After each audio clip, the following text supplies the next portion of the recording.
Guys, good morning. Yan mga kalapatids. Ayan yung inakay natin, bumaba na. Yan, tingnan nyo lakas ng inakay natin. Ay ano na sa magulang. Gusto na rin mag-aral tumuka. Pero tingnan nyo, 2 linggo. Yan, nag-aaral na sila. Bumaba na sila sa pugad. Ayan yung pugad. Malakas no. Iba talaga yung nagagamitan ng ano yun, pagbabawal na teknik eh. Lumalakas yung mga inakay. No? Lakas na inakay ko. Yan nga may itsura. Napakaganda. Napakagandang YB.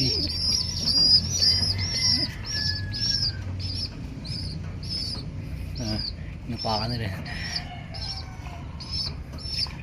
Napakagandang mga YB na ito guys.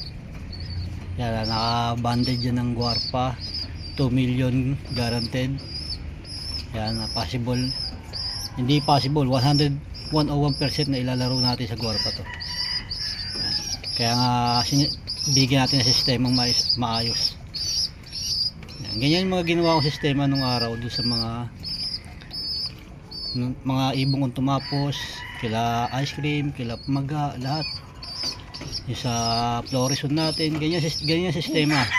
Kung ano sistema nila, yun ang ginagamit natin ngayon dito. Ngayon akit tayo doon kay Michael, may YB din doon. Bibigyan natin ng vitamins. Wala kasi mapaglagyan. Kaya patyatsagain ko na lang guys na akyatin araw-araw para mabigyan ng vitamins yung YB. Yan, ako na magtsatsaga umakyat doon.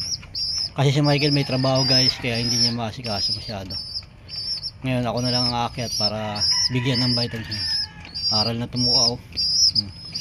So, mas lang tumuka ng tumuka na yung YB natin guys. Nag-aaral-aral na tumuka. Eh, magsusubo na rin yung tatang. Magsusubo na si tatang.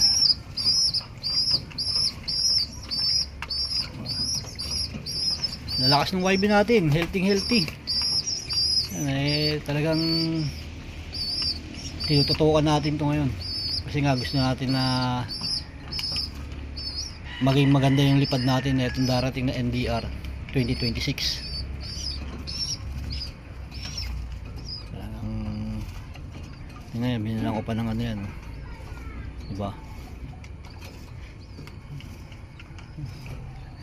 susubo si tatang, daladala na sa mga sabay nakagawan. Talagang healthy yung YB pagka ganun talaga sistema eh. Kahit nung araw mga ibong ko hindi nawawala, talagang talagang tumatapos ng lipad. Lumipad ako 5 piraso, lahat kompleto na hanggang matapos yung yung karera eh. Ngayon ito, ganun na naman sistema ginawa ko. Kaya sure